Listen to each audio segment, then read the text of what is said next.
The morning sun glinted off the glass walls of the executive conference room as Oliver Sharp slid the tablet across the polished mahogany table.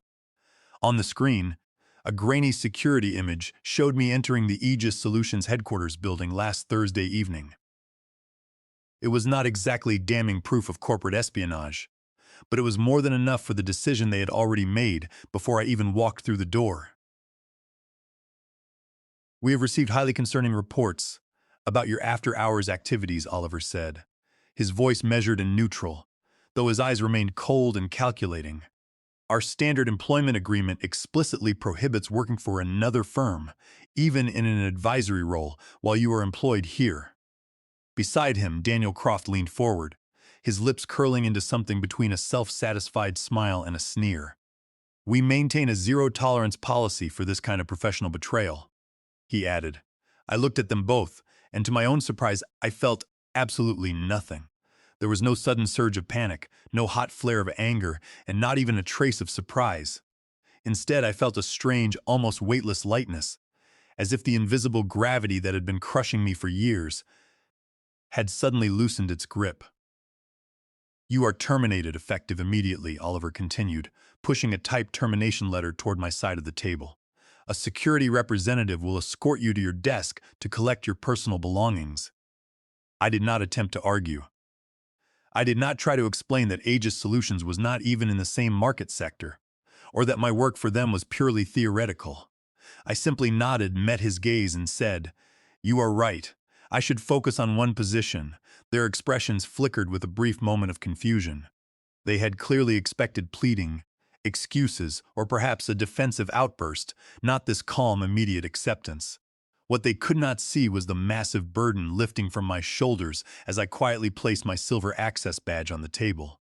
4 years of constant, low-grade anxiety and the exhausting pressure of carrying the entire digital infrastructure of Vortex Technologies alone were evaporating in a single instant. Daniel cleared his throat, clearly uncomfortable with my calm composure. "We will need all of your administrative passwords and security access credentials before you exit the building," he said. I smiled gently at him. "Everything is documented in the Central Systems Knowledge Database, exactly as our standard operating protocol requires," I replied.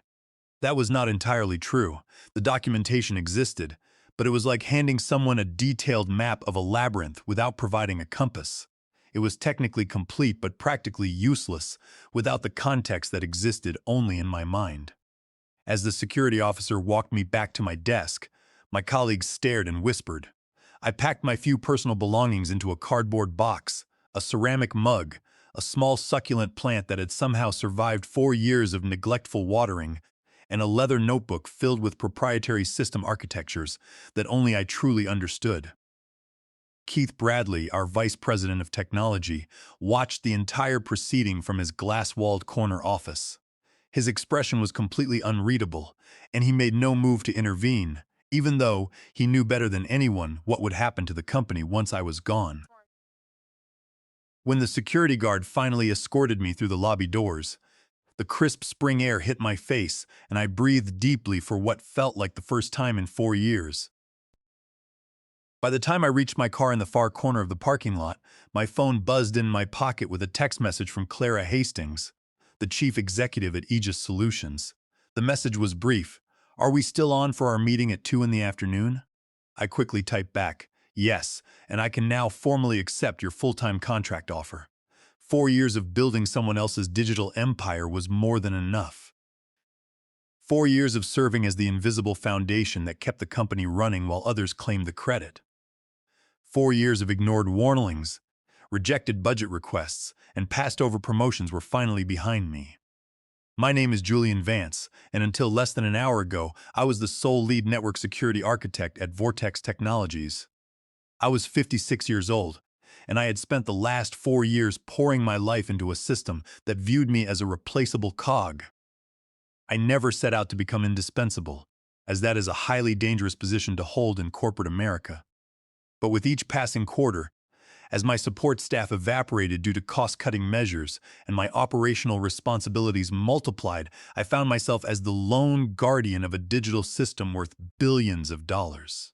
It had all started 4 years ago when Keith Bradley recruited me from a boutique security firm. I still remembered his grand promises during my final interview. "We are building a world-class security division," he had said, his eyes bright with enthusiasm. "You will lead a specialized team focusing on our next-generation architecture." The salary was not spectacular, but the technical challenge was irresistible. The harsh reality arrived by month 4 of my tenure. The first round of strategic restructuring eliminated 2 senior analyst positions from my team. By month 8, another senior colleague left for a much better compensation package at a rival firm. His replacement lasted only 5 months before corporate budget freezes eliminated the position entirely. "This is a temporary situation," Keith had assured me during our quarterly review. "We will staff your team back up next quarter." But next quarter became next year, and next year eventually became a vague promise to reassess after the mid-year merger. The merger came and went, but the open headcounts remained frozen, leaving only me to manage a sprawling network that grew more complex by the day. As the sole architect, I found myself working nights, weekends, and holidays just to keep pace with emerging security threats. Our client base had tripled, the database traffic was peaking, and the attack vectors were multiplying at an alarming rate. When I warned about critical system vulnerabilities, my detailed emails were politely acknowledged, but the action items mysteriously disappeared from meeting minutes. When I requested additional staff, I was told to prioritize my tasks better. When I asked for compensation that matched my rapidly expanding responsibilities, I received corporate praise instead of actual financial adjustments. "You are a rock star," Keith would say, clapping my shoulder with practiced warmth. "Nobody understands these proprietary systems like you do." That was precisely the problem. Nobody else did understand them, and honestly, nobody else wanted to understand. I repeatedly offered to train other employees, to document the increasingly complex and Byzantine network architecture that had evolved under pressure. The offers were always met with smiles, nods, and absolutely zero corporate follow-through. Last winter, I single-handedly prevented a massive security breach that would have exposed the private records of millions of clients. Working for 96 hours straight, with barely any sleep, I identified the intrusion pattern and built a new defense layer in real time. I sat in front of my monitors, eating cold takeout pizza and drinking lukewarm coffee, while Keith sent anxious emails asking for status updates instead of offering actual help. When the crisis finally passed, I received a $600 gift card and a brief mention in the company newsletter. Meanwhile, the chief executive officer, who took full credit for our robust security posture in his annual address, received a 7-figure financial bonus. That was the exact moment I realized what I had become to Vortex Technologies. I was not invaluable, I was merely invisible. I was the digital infrastructure that nobody acknowledges until it fails. I tried one last time to address the situation, scheduling an emergency meeting with Keith and the executive team. "Our current security staffing levels are completely unsustainable," I explained, showing detailed charts, industry comparisons, and risk assessments. "We need at least 4 more specialists to maintain this complex architecture properly." Keith nodded sympathetically, but the chief financial officer frowned. "Sounds like we need better documentation, not more headcount," he said. I felt something break inside me. "I have submitted comprehensive documentation requests for 24 months, I countered. "They have been deprioritized every single quarter by management." An uncomfortable silence followed by standard corporate redirection, postponement, and vague promises. I left that meeting knowing that nothing would ever change and that I desperately needed a change myself. My physical health was deteriorating, and my personal relationships were strained by constant, middle-of-the-night work emergencies. Then came the annual cybersecurity conference in Boston. I was not even supposed to attend because travel budgets were frozen. However, the event organizer was an old college friend who secured a speaking slot for me on adaptive threat response models. The company could not refuse the free public relations.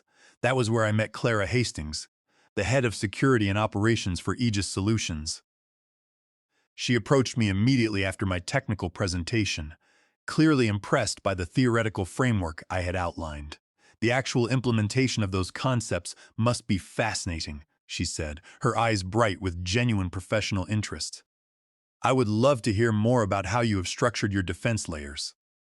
We talked for hours, carefully avoiding any specific proprietary details about our respective employers. We debated architectural philosophies, threat intelligence sharing, and the future of identity management in highly distributed cloud databases. We discussed how modern organizations struggle with the human aspect of security, often expecting a single engineer to carry the responsibility of an entire department. Clara listened intently, nodding as she shared her own experiences. It was the first real intellectual conversation I had experienced in years, and it reminded me of why I had fallen in love with this field in the first place. As the conference drew to a close, Clara handed me her professional card. "We could use your unique perspective on our new security framework," she said. "It would be strictly advisory, weekends only, with no operational duties that would create any conflicts of interest." The consulting fee she proposed for this weekend advisory work actually exceeded my entire monthly salary at Vortex Technologies. I hesitated only briefly before accepting. The work was strictly theoretical, focusing on reviewing their proposed architectural models rather than touching their active systems. For 10 weeks, I lived a double life. By weekday, I was the unappreciated guardian protecting a massive digital fortress. By weekend, I was a respected, well-compensated consultant whose expertise was valued. Then came last Thursday. I parked my car 2 blocks away from the Aegis Solutions building for our regular weekend progress review. Someone at Vortex Technologies spotted my vehicle, made incorrect assumptions, and reported it to Human Resources. They assumed I was betraying them, but what they failed to realize was that their entire digital safety net depended on my weekly manual adjustments.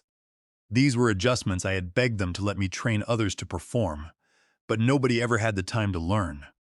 Now, they had thrown me out during the busiest end-of-quarter processing window when data traffic peaked.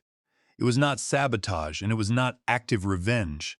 It was simply the natural, mechanical consequence of ignoring warnings and valuing systems over the human beings who built them. The transition to my new role at Aegis Solutions was immediate and remarkably smooth. On Monday morning, I arrived at their downtown headquarters, a modern glass building filled with natural light that stood in stark contrast to the sterile, windowless offices of Vortex Technologies. Clara Hastings met me in the lobby, a warm smile replacing the strained, professional politeness I had endured for so long. "We are absolutely thrilled to have you with us, Julian," she said, handing me my new security credentials. "Let me introduce you to the team." The word team sounded strange to my ears after 4 years of solitary struggle. Clara introduced me to 11 highly skilled specialists, each with a defined role that complemented the others. Among them was Nolan Briggs, a brilliant threat analysis expert who greeted me with genuine enthusiasm.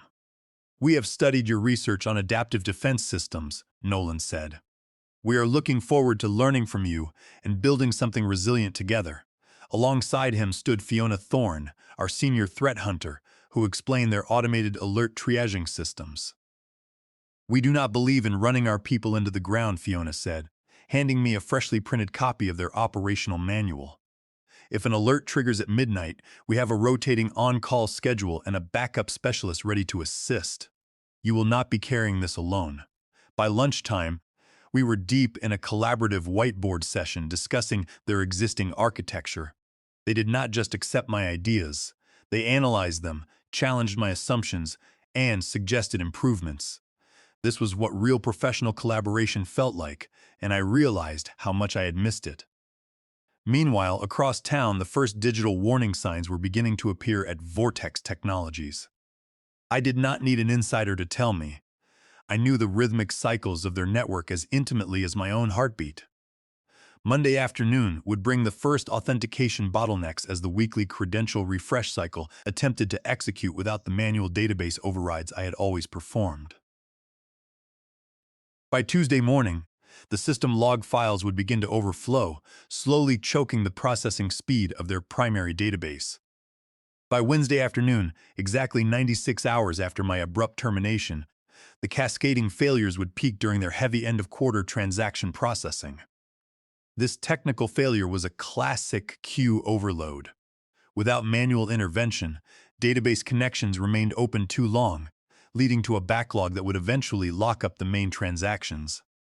The secondary directory servers, unable to parse the legacy authorization tokens, began to queue the incoming requests in memory. As the memory limits were reached, the operating system kernel began to aggressively terminate background processes, leading to a complete lockup of the transaction databases.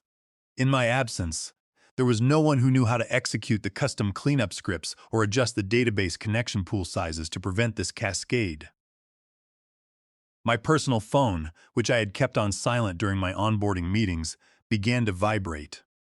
At 4:52 in the afternoon on Monday, a voicemail arrived from Keith Bradley. "Julian, it is Keith." His voice sounded uncharacteristically strained. "We are seeing some unusual latency on the primary authentication servers. It is probably just a minor configuration issue, but could you give me a quick call to help us clear it up?" I deleted the voicemail without replying. By Tuesday morning, the calls escalated. I received 3 missed calls from different directory extensions, and by the afternoon, the tone had changed from casual request to absolute urgency. A voicemail from Evelyn Drake in the executive office arrived at 3 in the afternoon. "Mr. Vance, our technical systems are experiencing significant transaction processing delays," she said, her voice tight with stress. "Our internal teams have been unable to isolate the root cause. The executive board has authorized me to discuss immediate financial terms for you to return as a special consultant to resolve these urgent issues." I sent a single, clear text message in response. "I am focusing on one position now, as human resources suggested." At Aegis Solutions, I was fully immersed in constructive work rather than firefighting. My team and I were drafting a comprehensive security roadmap that integrated the best elements of my theoretical models. Clara checked on our progress regularly but never micromanaged. "How are you adjusting?" she asked me during a coffee break. "It is almost unsettling," I admitted. "Having the necessary resources and actually being heard." Clara nodded understandingly. "We have all worked at places that treat technical experts as cost centers rather than assets," she said. "That is exactly why our employee retention rate is 3 times the industry average. We value the human element, ensuring that everyone has a manageable workload and the authority to make critical decisions." Late Tuesday night, a message arrived in my personal email inbox from Keith, marked with high priority. "Critical systems failure is imminent," the email read. "Name your hourly consulting rate. Please respond immediately." The systems were already starting to reject transactions, and customers were complaining on social media. I simply closed my laptop and went to sleep, enjoying the first night of uninterrupted rest I had experienced in 4 years. No emergency alerts, no pagers buzzing at 3 in the morning, just silence. Wednesday morning arrived with clear skies, but at Vortex Technologies, the storm had finally made landfall. During my morning team briefing with Nolan and the other specialists at Aegis Solutions, my phone began to vibrate continuously. I placed it face down on the table, refusing to let the chaos of my past disrupt the promise of my future. When I finally checked the screen after our session, I had 24 missed calls and dozens of urgent text messages. One text was from Oliver Sharp in Human Resources.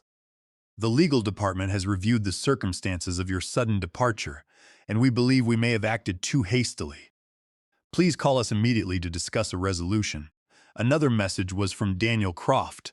"Whatever Aegis Solutions is paying you, we are prepared to double it. This is a critical situation. Our national clients are losing access to their accounts, and we are facing severe regulatory penalties. The board of directors is in an emergency session. Call us." I felt no sense of petty satisfaction, only a quiet, hollow validation of everything I had warned them about for 4 years. They had built a multi-billion-dollar enterprise on my solitary shoulders, then cast me aside without even understanding what kept the structure standing. That evening, as I drove home, a breaking news alert flashed across my car radio console. A major service outage has paralyzed one of the nation's leading financial technology providers, leaving millions of client accounts inaccessible. No company name was mentioned yet, but I knew the public exposure would only worsen tomorrow when clients could not access their quarterly financial reports, and regulators began formal inquiries. My phone lit up yet again with a call from Keith Bradley. This time I answered. "Julian," Keith said, his voice ragged with exhaustion and panic. "Everything is failing. The sequential authentication breakdowns are cascading directly into the transaction processing layer, and nobody here knows how to halt the collapse. I warned you, Keith," I said quietly. "For 4 long years I warned you in writing." "I know, Julian," he stammered, the admission sounding physically painful. "Please, just tell us what we need to do. We will pay any price." I took a slow breath. "It is not about the price anymore, Keith. It is about the fundamental value you place on people. You did not value my expertise. You only valued the output until you thought I was replaceable." Silence stretched across the line. "You know what would have prevented this?" I continued. "Having even one other person who understood how the infrastructure worked, or taking 5 minutes to read the detailed disaster recovery procedures I submitted 24 months ago. But those were deprioritized because I was handling everything." I ended the call. The next morning, Clara Hastings was waiting for me in the Aegis Solutions lobby, holding a tablet. "Have you seen the market news?" she asked. The headline was stark: "Systemic technical failure erases billions in market value for Vortex Technologies." Their database was locked, transaction processing had been offline for 22 hours, and their stock price had plummeted 50% since the opening bell. "They have reached out to our executive office," Clara said. "They are desperate to hire you for emergency recovery, but they are also threatening legal action, claiming you sabotaged their database before you left. Our legal team has already reviewed your contract and exit logs," Clara reassured me. "You are completely clear, but they are looking for a scapegoat." When I walked into our project room, Nolan and the rest of the team looked up. "Is it true about your former employer?" Nolan asked. I nodded. "Did you really manage that entire network alone?" another analyst asked. "Not by choice," I said. "By necessity." That afternoon, I received a call from an unknown number. The voicemail was from Richard Albright, the chairman of the board of directors. "Mr. Vance, the situation is completely untenable," he said. "The board has terminated several senior executives this morning, including Oliver Sharp and Daniel Croft. We recognize the systemic failures that led to your departure. Please call me directly." I returned the call. "Mr. Albright," I said, keeping my tone neutral. "We are facing a total collapse," Albright admitted. "We are prepared to meet any financial terms to secure your assistance." "My consulting rate is $75,000 per hour," I said, naming a figure that would have seemed impossible a week ago. "I require a 6-hour minimum engagement, paid in advance, and I work strictly remotely. Furthermore, I have conditions." "What conditions?" Albright asked quickly. "First, I provide instructions only. Your remaining team must execute them. Second, I receive a signed public letter of apology acknowledging that I warned management about these exact vulnerabilities and was ignored. Third, every member of my former security team who was laid off during the recent budget cuts must receive 9 months of severance pay and positive references. This is to address your clear violations of the Worker Adjustment and Retraining Notification Act. Since you did not provide the required 60 days of written notice before laying off the staff, the company faces significant class action liabilities. Under our agreement, you will pay every single one of those 4 laid-off specialists 9 months of full severance pay, clear their HR records, and issue glowing letters of reference signed by the executive office. Finally, you must fully fund the security team structure I originally proposed." "We agree to your terms," Albright said. Within less than an hour, my personal bank account confirmed the receipt of the advance payment, and a signed copy of the terms and the public apology letter arrived in my email inbox. I sat at my desk at Aegis Solutions and sent a detailed, step-by-step recovery procedure to the remaining technical staff at Vortex Technologies. The instructions outline the precise database overrides and authentication resets needed to clear the processing bottleneck. These were the exact same steps I had documented months ago, which had sat unread in their system. I spent the first hour explaining the sequence of operations. The engineers at Vortex Technologies had to disable the transaction queues, run the cleanup scripts to clear the orphaned locks on the database, expand the memory allocation limits on the authentication servers, and then slowly spin up the processing containers in a controlled sequence to avoid a thundering herd problem. I watched the progress bars update on my screen as their junior staff executed each step. Keith Bradley, who had somehow survived the executive purge but was clearly on borrowed time, joined the channel briefly. "Julian, I want to apologize," he began, his voice hollow. "This is not the time for that, Keith," I interrupted. "Let us focus on stabilizing your systems." By early evening, the database traffic began to flow normally, and the authentication servers stabilized. The immediate crisis was resolved, though the damage to their market value and public reputation would take years to repair. After closing the connection, I stood by my office window, watching the sunset paint the city skyline in shades of gold and amber. Clara Hastings walked in, a proud smile on her face. "You handled that beautifully," she said. "You did not just solve their crisis, you forced them to implement structural changes that will protect their remaining staff.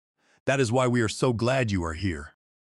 In fact, the board has just approved our proposal to launch a new security consulting division, and we want you to lead it." I looked at her surprised. "We have received 26 inquiries from major firms since the news of the Vortex Technologies failure broke," Clara explained. "Every executive in the city is terrified that they have the same hidden vulnerabilities. Who better to show them how to build resilient, human-centered security teams than the man who just demonstrated its worth?"